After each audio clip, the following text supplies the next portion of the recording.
আজি আমি নাৰায়ণপুৰ আমাৰ অসামৰিক চিকিৎসালয় নিৰ্মাণ কাৰ্য অগ্ৰগতি বুজ ল'বলৈ আহিছিলোঁ।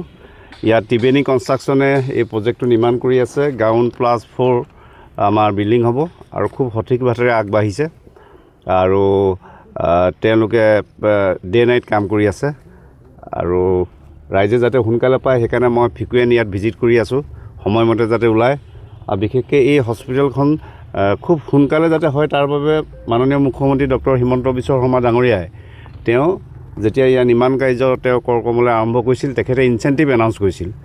যদি কনষ্ট্ৰাকশ্যন গ্ৰুপটোৱে যদি আৰ্লি যদি আমাক হেণ্ডঅভাৰ কৰিব পাৰে তেওঁলোকৰ বাবে 3 কোটি টকা ইনচেণ্টিভ এনাউন্স কৰিছিল। গতিকে সেইকাৰণে ময়ো আহি তেওঁলোকক ইনস্পায়াৰ কৰি থাকোঁ, এনকাৰেজ কৰি থাকোঁ যাতে সোনকালে হয়।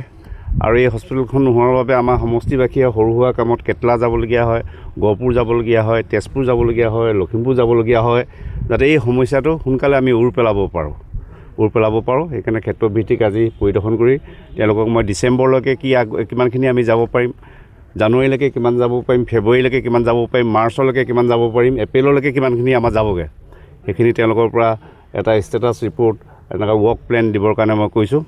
আৰু লেবাৰ যাতে কোনো শ্বৰ্ট নহয় আৰু কোনো যাতে ইয়াত ইছ্যু আহিব নোৱাৰে, ইছ্যু থাকিলে যাতে আমাক কয় যাতে ইছ্যুটো আমি এড্ৰেছ কৰিব পাৰোঁ। আমি যিহেতু ইয়াত যিকেইটা আমাৰ মেগা প্ৰজেক্ট আছিল, বিশেষকৈ মেগা প্ৰজেক্ট আমাৰ মাধৱদেৱ বিশ্ববিদ্যালয় আছিল।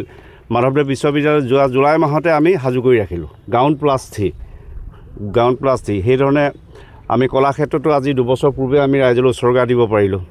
গতিকে মুখ্যমন্ত্ৰী মহোদয় ডিচেম্বৰ শেষলৈ ভ্ৰমণ তেখেতৰ সূচী হ'ব বুলি আমি আশা ৰাখিছোঁ। তেখেত আহিলে আমি মাধৱদেৱ বিশ্ববিদ্যালয় ৰাইজৰ বাবে মুকলি কৰি দিম।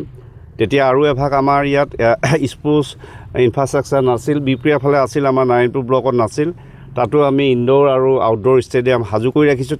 তেতিয়া তেখেতৰ যোগেদি আমি তালৈ মুকলি কৰিম। আমাৰ কলাক্ষেত্ৰৰ যিটো চেণ্ট্ৰেলি AC যিটো আমি অডিটৰিয়াম নিৰ্মাণ কৰি আছিলোঁ সেইটো সম্পূৰ্ণ হোৱা পথত সেইভাগো আমি ৰাইজলৈ মুকলি কৰি দিব পাৰিম। ত্ৰিবেণী কনষ্ট্ৰাকশ্যনকো মই অনুৰোধ জনাম তেওঁলোকে যাতে আৰু লেবাৰ আৰু মেচিনাৰী ইয়াত এংগেজ কৰি পিনি যাতে আৰ্লি যাতে কম্পিটিশ্যন কৰিব পাৰে তাৰ বাবে মই তেওঁলোকক অনুৰোধ ৰাখিছোঁ। আৰু একেলগতে স্থানীয় ৰাইজক ত্ৰিবেণী কনষ্ট্ৰাকশ্যনক এই প্ৰজেক্টটো আগবঢ়াই নিয়াৰ ক্ষেত্ৰত সকলোৱে যাতে সহযোগ কৰে। 2027ত আমি ৰাইজলৈ মুকলি কৰি দিব পাৰিম।